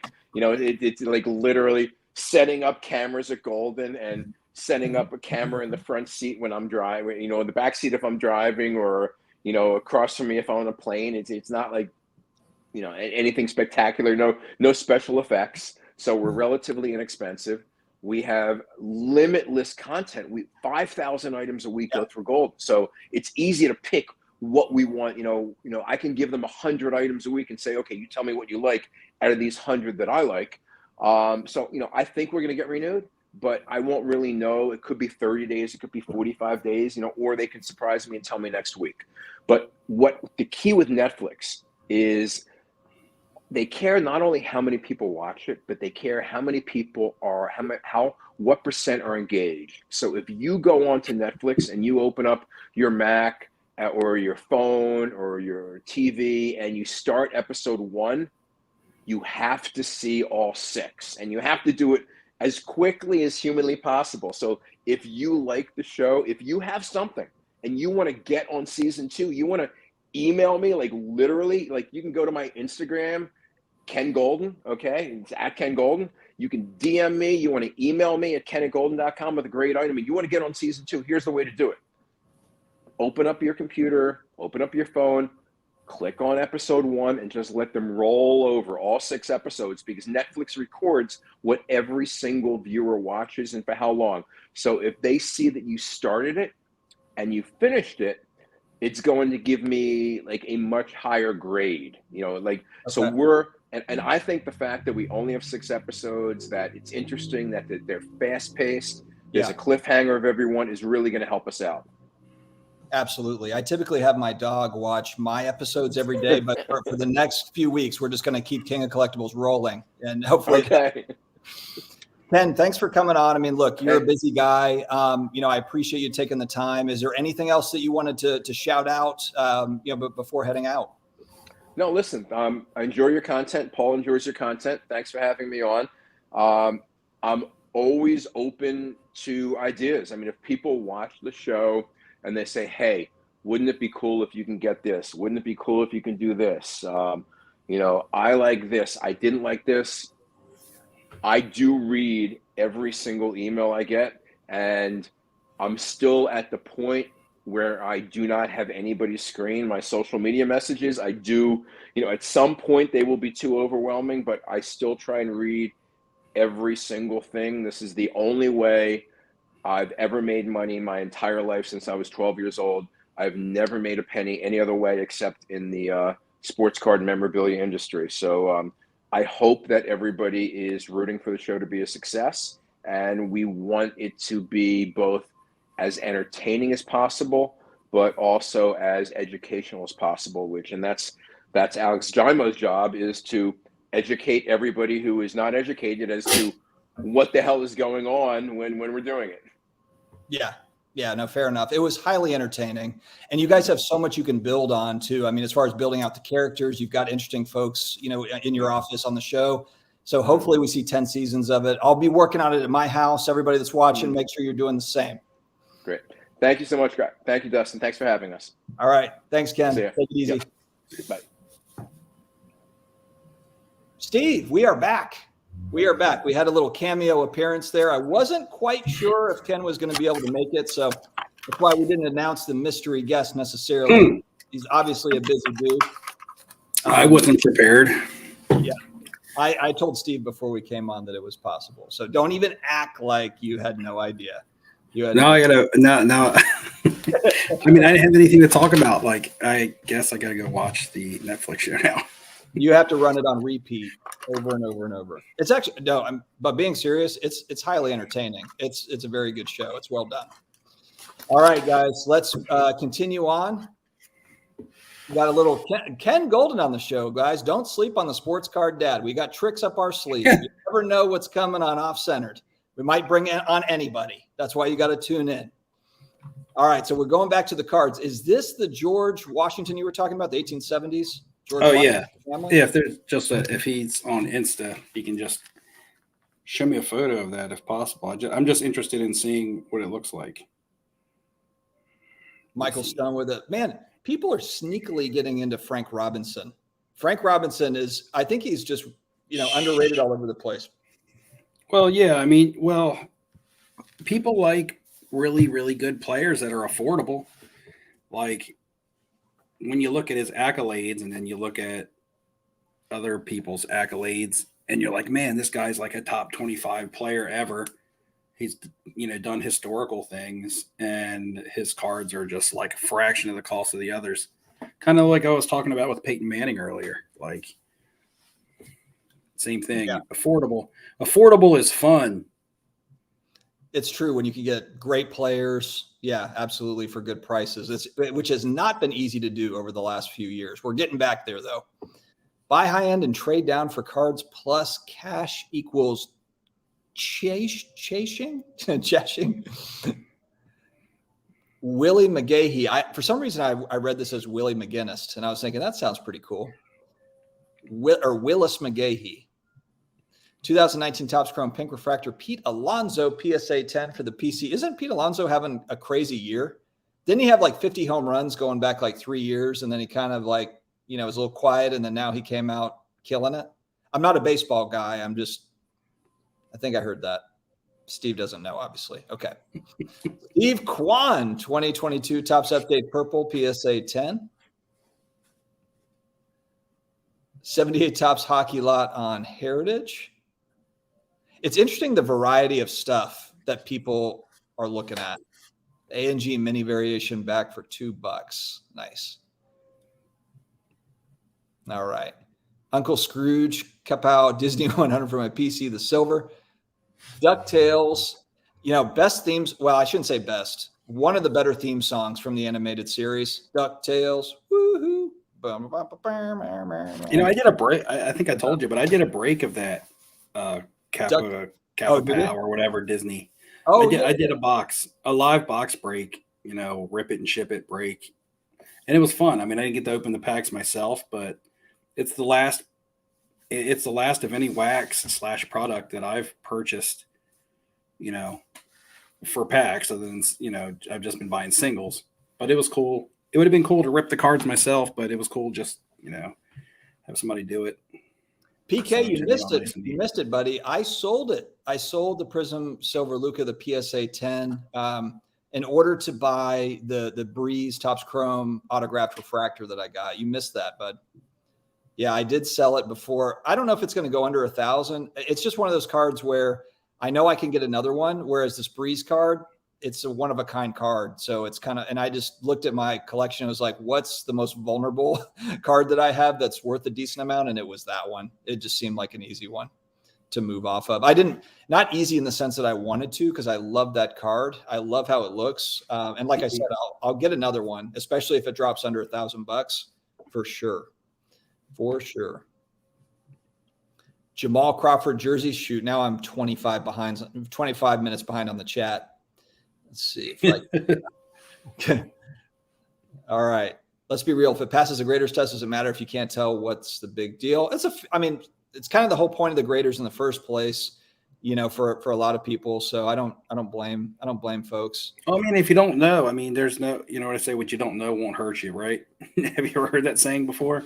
So if you have a card in a case, if it's trimmed and nobody knows it, you're innocent and don't even know it, because you're trusting the label. So it's like the card gets moved as if it's authentic and fine and graded. No one ever knows, I guess, unless they snap it out of the case and put a ruler on it. And I don't know. Yeah. Noise boys, BGS 9. Bob with the WTF. Is that because Ken came in? Oh, that was when he popped on the first time and had to leave. Yeah. When he came in, we couldn't hear him the first time around. Yeah. Mm-hmm. Hey, guys, don't sleep on the sports card, Dad. Like I said, we got tricks over here. We got all. Hey guys, I've been sleeping on him too, and I'm just sports card, Dad, undervalued. There's a reason why you haven't talked to me in 2 weeks. Trying to take us next level, flipping Steve. LOL, are you serious? How do you let this dude on the show? Oh, come on, Bush Leaguers. Get out of here with that. Well, wasn't expecting that. Brendan, hey, we're bringing heat 24/7, 365. This will actually be like 20 comments of just like, what? Ha, LOLs. I can't believe this, Yeah, we couldn't. Okay, so yeah, I'll skip past these. All right. Crazy Kev watched the show. Put it on repeat, Kev, so we can get a season 2.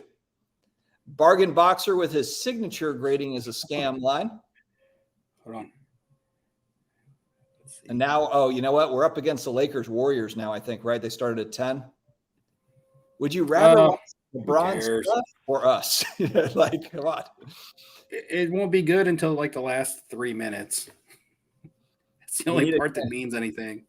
That's a good point, actually. I'm kind of wired. I'll probably stay up for a while and watch the ending. Ken Goldin versus the Cardfather Showdown special on Netflix. That would actually be an interesting spinoff. Sorry, Mike, we did not get to any questions. We were kind of locked in on what we were talking about. Kenny G made it out.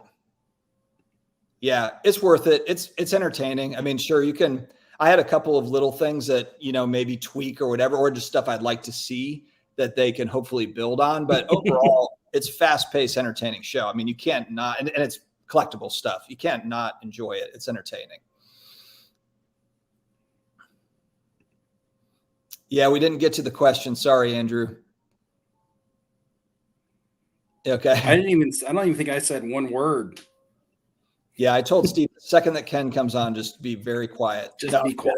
No, I had a couple questions. It was supposed to be quick. I didn't want to keep them on for an hour or anything like that. It was by design supposed to be a fairly quick. I was muted, guys. I was muted. Yeah, I was like, Steve, can you just drop off the stream? Yeah. No. Yeah, season 2. They got to pick it up. It was good. Yeah, coming as a flashy customer and get arrested, making fat wife jokes, Bob. That's what Bob's going to bring to season 2. Talking about Twinkies and all that. Camera adds 10 pounds. Unbelievable. I shouldn't be laughing at that. Do we really need more drama in the hobby that I love? Of course we do. That's what makes the world go round. A little bit of drama. There you go. I mean, the one thing about Ken Goldin is he talks to everybody. I mean, he's not too good to speak with collectors, speak with, dealers, speak with all sorts of different folks that are in the hobby. You got to give him credit for that. Hope to see your daughter full time. Okay. Talking about Ken's daughter on the show. There we go. Like my daughter, I did have her. My daughter made her debut. She did a reel for me on IG. So I just threw that up. I wasn't sure if you were talking about that. You mean the one today? Yeah, that was real. No, there was one. Oh, I did one with her a few weeks ago. Me and her. It had an AC/DC song in it. Yeah. Okay, so that was the first one, but she did a solo, like created her own reel. Actually, really, really good. Okay. So I threw that up there. It's fun. Yeah, on the to-do list, chasing cardboard, of course. Support the homies over at Bench Clear Media. The good slogan, Bargain Boxer. Bargain Boxer loves grading. Send him my paid off mortgage statement to get a line of credit. I'm not a fan of the search engine, if I'm being honest. Oh, Goldin search engine. Okay, well. Yeah, it's the battle. It's the Heritage Goldin. These are the big dogs battling it out for my business. No, they're not. I'm going to try to sell my wedding ring.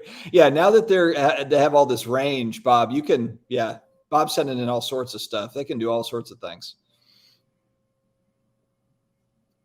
We got the train boys. See, what's even more exciting than Ken Goldin? Train out of nowhere. Oh, well, Bargain Boxer, when you have Ken on your channel, you can do that. You can give him the toughness. You can show him the toughness. All right, I'm skipping past all of the Bargain Boxer hate, the hate chats. Yeah, season 2. So the deal I made with Ken is he comes on my show. He can come on my show, and then I can go on his show for season 2. I thought that was fair. Steve is on mute because he's talking to Daisy. Daisy was probably flipping out over the train. No, she was laying here sleeping, but I called her over, but she, I don't know. She walked away. She doesn't usually do that. She's tired. She's been up with me since this morning, running around the yard, back and forth, back and forth.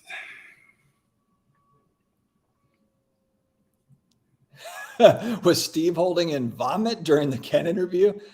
My God, I think Bargain Boxer's his fingers are tired from all the typing when Ken Goldin came on. He went nuts. This dude. This one was Bob. That was Bob. Bob, Mike, and Bargain Boxer lost their minds when Ken came on. They hit their keyboard. Someone send those guys new keyboards. They literally broke their keyboards. God. Okay. There we go. There's a new person. Saw my holy grail ever typed today. 81 tops, Joe. That's with the PSA 10 auto. I saw that card. Where was it? I saw that card maybe on social media somewhere where somebody was comparing that to the regular and different prices or something. Where did I see that? It was probably scrolling Instagram and it just popped up there randomly. So I remember seeing that though. Shout out to Lee Haskins. We met Lee. Remember we met Lee at Philly show.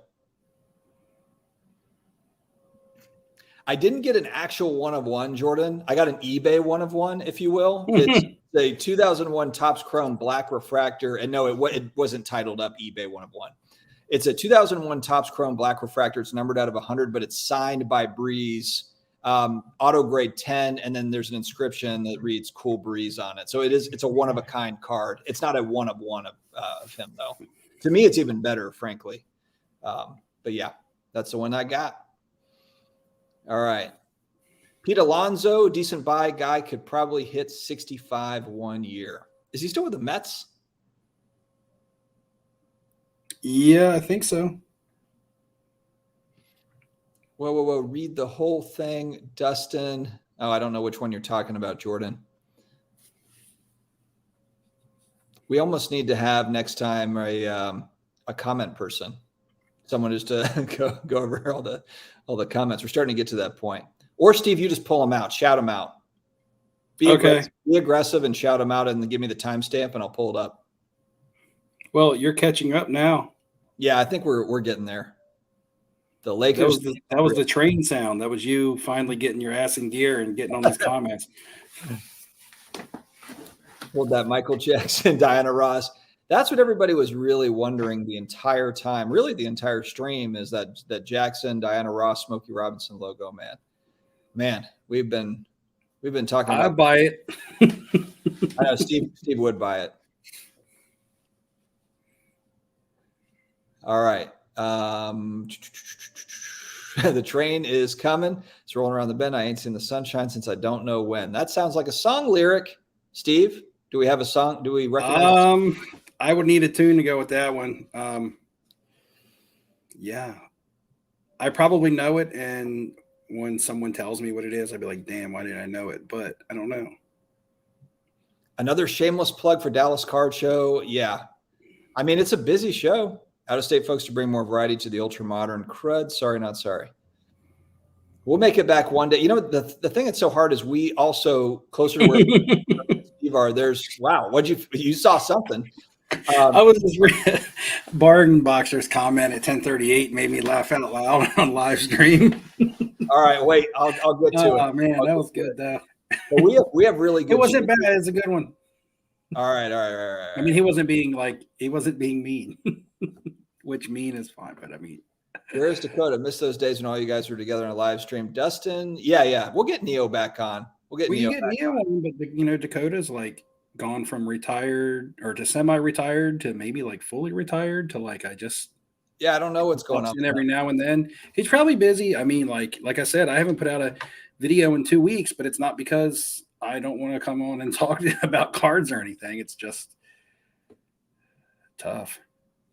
Yeah, life comes at you fast. But yeah, it would be cool to have all those guys punching you in the face with the hobby. Yeah. How do you feel when the hobby punches you in the face? All right. I'm trying to find the one that you were talking about. Bargain Boxer today. I just said I apologize, Dustin and Steve. I just had a bad day and took it out on Ken. Man, and I didn't mean to make you. I wasn't like busting on you. The whole keyboard thing, I thought I was just trying to be funny. I don't think that you really broke the keyboard. But look, we appreciate your engagement, Bargain Boxer, as always. Even the grading is a scam. That's your catchphrase. I like it. I go with it. Every time you comment, I try to try to say hey to you. So we appreciate you. Hey, Purple Haze is in the comment. He says the Johnny Cash lyric. I haven't seen Purple Haze in a while. Where the hell is he? Oh, there he is. Oh, damn. Hiding. Have you been watching Purple Haze and just not in the chat, or just not watching? Because fair enough either way. I'm at the end of the chat. Guys, we're an hour 40 in. Throw in any other topics you would like to cover, except Bob, we're not going to talk about your wife, and Bargain Boxer, we're not going to go back into grading. we understand where you guys sit on that. All right. Yeah, let's get a topic real quick, because I feel like throw something at me. Let's go. Well, I feel like we scanned the comments, which is always good. We had Yes. a guest on. That's good. But I feel like we didn't hit much ourselves tonight. Are you for saying some that we reason. didn't prepare very much for Either this? I have a lot to talk about and I don't know what to talk about, which doesn't bro. make any sense at all. Dude, come with it. Or just what's on always your mind? feel incomplete. I don't know. What's a hobby topic that we haven't covered, chat, that maybe is worth talking about here? Look, here's the thing. Not only have I been out of, or not made a video myself for a couple of weeks, I've kind of been out of touch with any YouTube content. I haven't been able to watch anything. So I don't even know. Like, I need updates. Like, But I don't even know. You're watching me every day, though, right? You're talking about everybody else, or not Oh, me? well, yours, like, I have the TV programmed, so the TV just comes on, and yeah, it's like the pool vacuum, right? Like the robotic pool vacuum that just turns on and dives into the pool on its own. My TV just comes on, your video goes on. That's what It gets put on repeat. Those are the expectations. I know Right. Steve's wife is like, my God, do we have to watch this again? Well, I keep it on repeat, and then I go to work, and then when I come home, I ask Crazy Daisy what your video was about. Oh, Crazy Daisy. Yeah, we Speaking of, I wonder what Spritzel's doing right now. Yeah, you guys use smooth, or you guys use jazz music, like cool jazz music to keep Spritzels chilled. I just put on, I put on Sports Card Dad. And Daisy just lays there like, I remember him. We're starting to really go down a rabbit hole here in the chat with Bob offering up his wife. We're talking about stats. There's pass. Yeah, it's starting to really PSA grade. It's starting to go really downhill. See, which one of BGS, SGC, or CSG goes out of business or gets bought out first? I think the boys at SGC are doing great. Obviously, I don't know their financials and all that stuff, but I mean, Pete and the gang just keep on rolling along. I mean, the thing about SGC is they have sustained themselves for a long time. They weren't new during the pandemic. A lot of people, I mean, there is quite a lot of people who believe that SGC came around as one of the new grading companies during the pandemic. Mm-hmm. Now, a lot of people in our comments may be, they understand that they're not, but there are a lot of people out there who believe that SGC is a newer grading company when in fact they've been around just about as long as PSA, if not a year longer or something like that. And they've always had a foothold in the hobby, whether it be big, small, or whatever, but they've always sustained themselves. They had a chance to really capitalize during 2020. That's when people got their name out there, but it didn't quite work out to where they knocked PSA off of the mountain. To be realistic, right now, they are probably number 2. You know, we talk about BGS. There was a time when BGS was number 1. I remember that time back in the late 90s to the mid 2000s. And that's why you're going to check your pop reports. That's the thing I didn't bring up. I was talking about Peyton Manning, Bowman Chrome refractors and stuff earlier and how the PSA pop report is low. Yeah. There will be a decent pop report probably in BGS. You find a lot of 80s cards graded in BGS, like Montana Topps rookies, like I've been looking at in a PSA 9. You find lots of those in BGS slabs because when grading started becoming popular, BGS was number 1. Now, whether they use their price guide to manipulate prices and make people want to use their grading service, that's a whole nother debate. But I do remember when they were listing prices of grading cards in the back of their own price guide that people trusted to price their cards by, and they were listing BGS graded cards at a higher value than PSA. So that's a huge conflict of interest. But BGS now, we don't know. They were the ones that we got the least information out of through the whole pandemic when people were shut down. What were their plans going forward? What were they going to do? And then as other grading companies have reopened and gotten through their backlog and kind of had plans and sending out deals and advertising and moving forward with their infrastructure, I still feel like even though BGS has come out and made some things, anything that they've tried to move forward with so far has kind of like been retracted. Like the whole grading scale thing. I said at the Philly show back in March, I submitted a card with BGS, a card with SGC. SGC had a whole electronic setup and everything was really easy. BGS, I was filling it out on a piece of paper with a pen and you know, it just didn't seem like it was very updated. It felt like I was still grading my cards in the 90s is what it felt like. When I used to submit to BGS back in the late 90s and early 2000s, that's what it felt like. Damn, I didn't know you were. It didn't feel like it's moved up. Yeah, I was submitting back then. I submitted when submitting cards wasn't that popular. I remember submitting a 90 score. The biggest card that I ever submitted was a 90 score supplement, Emmitt Smith, and it came back a BGS 9.5. And that was... Real quick, hold that thought, Steve. You guys are where conspiracy theories will be abundant after having Ken on the live stream. What is that? Let me know what you mean by that, Brendan, either in the chat or if you want to reach out to me directly on IG, that's fine too, buddy. Is that like the lizard men or what are the, you know, so it's the conspiracy theory? Because I think that's funny. Anyway, keep going, Steve. I just wanted to pull that up. Yeah, I don't know. But yeah, no, I was grading cards back then. Now, I wasn't very experienced. I was just like, hey, man, my card looks pretty good. I'm going to send it in to get graded, and it would come back graded a 6 or a 7.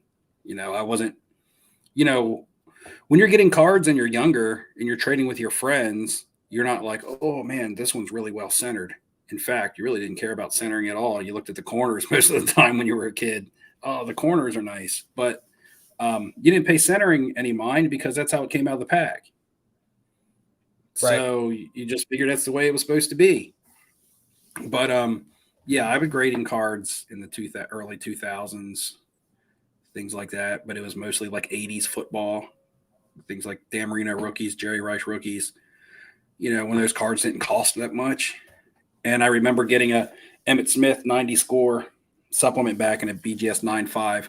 And I sold that card. I bought that complete set from my LCS for like $50. And I graded the Emmitt Smith and sold it on eBay for $650. That was probably my first really significant flip. And that was back then. That card's not even worth that now, I don't think. Yeah. It's not worth that now in a BGS slab, but at the time it was worth that in a BGS slab because that's what the Beckett magazine said it was worth. There was no checking eBay comps and things like that to look at what your card value was. You looked at the Beckett magazine and that was it. Yeah, that was kind of a funky time, you know, where you've got their great, you know, Beckett was grading cards, but then also offering a price guide on their graded cards. It's not to say it's not, you know, a knock on Beckett. It just opens the door. I mean, that was pre-social media days, you know, where you didn't have everybody on Twitter or on IG or on YouTube questioning. But my God, think about if that was, you know, today, where you have you know, if you'd had the Beckett price guide and then the BGS graded cards and they're pricing out their own cards. I mean, yeah, I feel like there would be quite a bit of pushback. I think that this comment is interesting because for me, I try to think about what are people going to be nostalgic about in the future? Because I obviously have a ton of nostalgia with 80s, 90s stuff.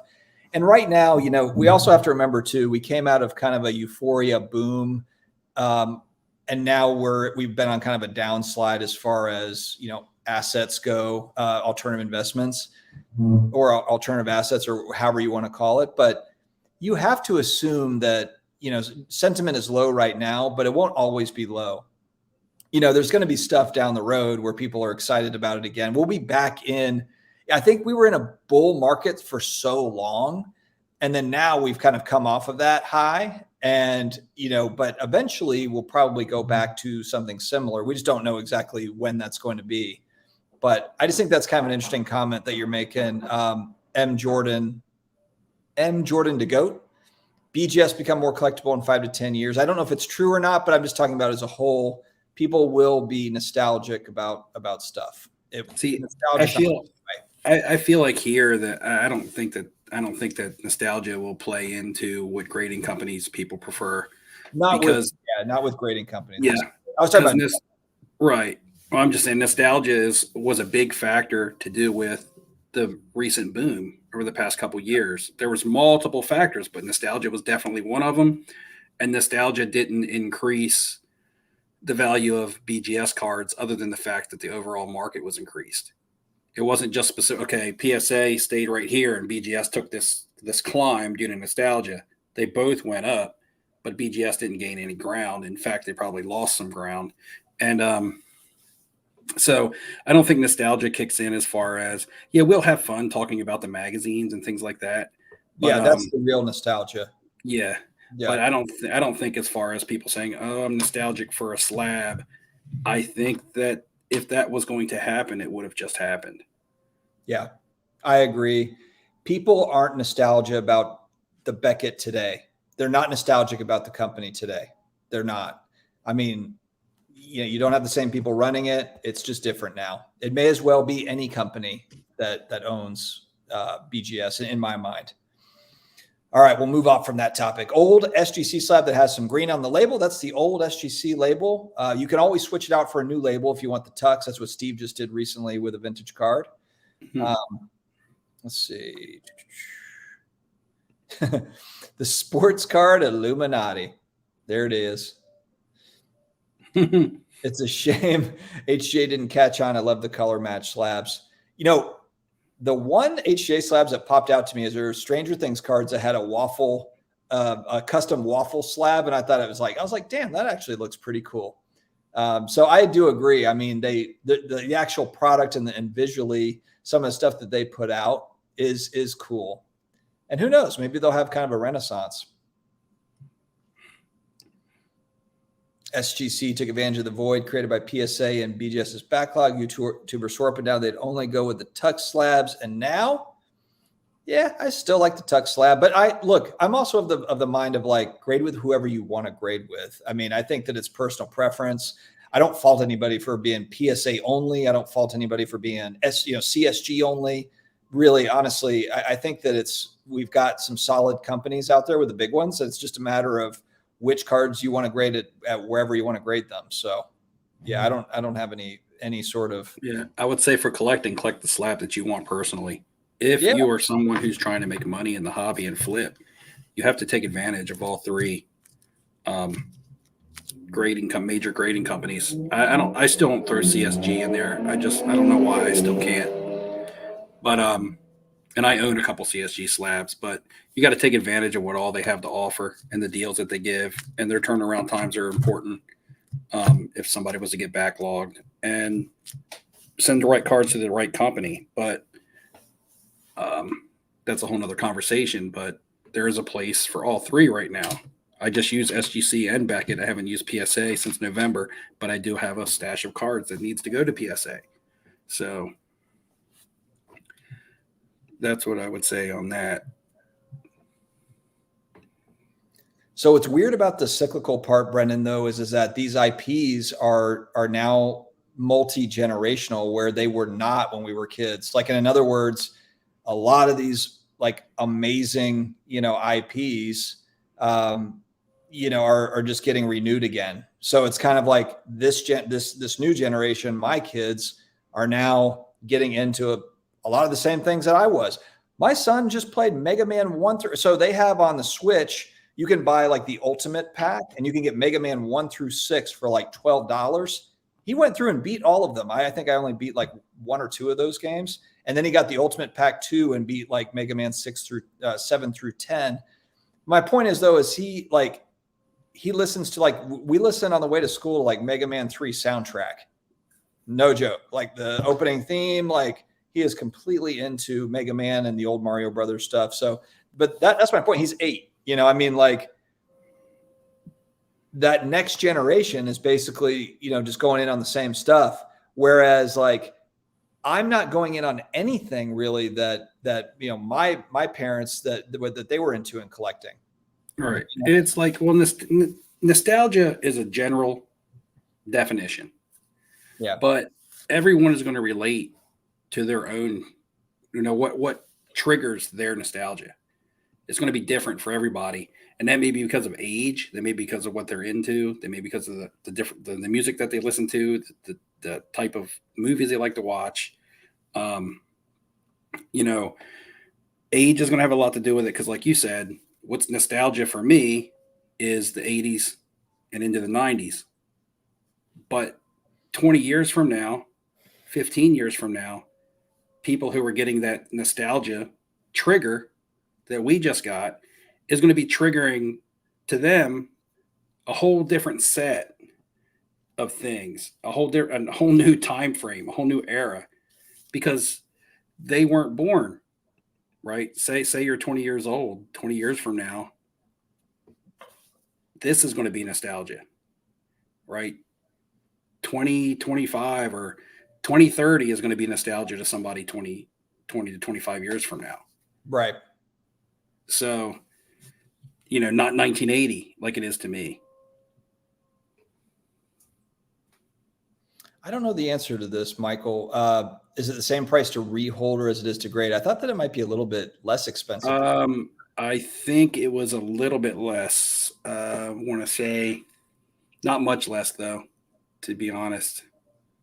Might have been $5 less. The waffle slab. Fair enough, Mike. Fair enough. All right, guys, I'm catching up on the chat, and it is almost 11 o'clock here Eastern, and I'm an old man. So I think that we're going to probably pack it in here pretty soon. But let me just see if there's anything. Oh, we've got a Mega Man 3 fan here. Mm-hmm. Absolutely. I just bought a graded video game for him as well, and it's Mega Man 3 complete in box. I got a nice deal on an auction for that one. I actually agree with you here, Bob. I like Mega Man 2 as well. But the old box cup, the old NES boxes, the art and everything on those. Mega Man 1, actually, the art is really horrific. It's terrible, but it's just like such an iconic game. I don't have that one yet, but that's I like to collect the graded video games as well. That's fine. The prices have come way down on those. They got hot with a lot of other things, and now they've come way down to where you catch a good auction. It's fun. It is fun. Oh man, U.S. Sports Cards came in with a massive question here. Great question, but I was trying to pack it up. Do you think financial leverage could cause panic in the fractional marketplace and increase contagion in the overall high-end market in the hobby? I kind of think that that's already happened. U.S. Sports Cards to some degree. I mean, from what I've heard, I guess I don't have hard evidence of it, but I think that was a little bit what happened with PWCC when they were giving out loans against cards, kind of like cards as collateral type thing. And then basically, margin called, so to speak, where, those cards have to go to auction to pay back the loan. Again, I don't have like hard numbers on it. I don't have a lot of examples. I've seen the reference to it a variety of different places. So I think it's happened to some degree. I don't know though how many people were actually over leveraged or, and that's just, I'm just speaking on just a couple of things at PWCC possibly, but with the fractional marketplace, yeah, it could be similar where, if assets were bought in 2021 or whatever. Yeah. I mean, I think that well, I've always said, I think a lot of mid-tier cards, cards that never really should have been high end became high end over the last couple of years, where you had a $10,000 card that became a $50,000 card and is now back to 15,000, let's just say. There's a lot of examples of that. 2003 Topps Chrome LeBron James PSA 10. It's a $5,000 card, $6,000 card. It got all the way up to 40 grand, and it hovered around 10 grand for a while. I mean, there's just a lot of cards in that swath, that were high end, but really should never have been high end. And so there's going to be a reckoning. There really has been a sports card reckoning, if you will. Reckoning. A sports reckoning, if you will. That's good. Play on words there. There we go. It's going to get gooey, as Bob says. I'm not sure exactly what he's referring to. I'll just keep moving on in case he's being Waffle House. Is he talking? I don't know. Waffle House. Nostalgia is part of collecting, but I think vintage is where everyone will eventually Put some scissor on my waffle. Scissor. Oh no, froze. Is it me? Hope it's not me. I'm taking over, guys. Taking over. Come back. Was it me or you? No, it was me. My Wi-Fi is finally. My Wi-Fi is like finally. We're crapping out. I bought an Ethernet cable and I bought an adapter, and the adapter didn't work. So got to get the adapter. Eventually, guys, I'm going to be on a hard line. I bought a 50-foot Ethernet cable, so hopefully next time I see you here, we don't have any of the freeze ups. Do you have anything on a hard line? Your desktop or anything? Nothing. Everything's Wi-Fi, really? Yeah, that's why I told all of my kids with their cell phones and everything, I told them all to go on data, do not be on the Wi-Fi, TV's off, because I'm going on, I'm streaming. So it worked pretty well. There was a couple times during the stream where it crept up, but I think that was just Brad in the background coming through the ghost in the machine. I mean, I'm Wi-Fi now on my desktop because I'm upstairs, but in my old house, it was hardline, but that's because in this house I keep the modem downstairs and it routers out to everything. So the only time I ever have an issue is on StreamYard. Like I never have an issue with my Wi-Fi except when I'm streaming. I don't ever my internet never cuts in and out. Man, you're like a preferred customer, man. You need to get with StreamYard and be like, yo, what's up with that? Yeah, why is this not running right? Yeah, I totally agree. Mega Man 5's already out, Mike. They're on Mega Man 14 or something now. Mega Man 5 is available. Mega Man Takes Manhattan. That's right. After the Friday the 3rd, it's like Friday the 13th and Mega Man, or Jason versus Mega Man. Jason versus Freddy. All right, Brendan. Good night, man. Take care. Mega Man 5 and 6. Yeah. I do want the original Mega Man 1 complete in box. I want it.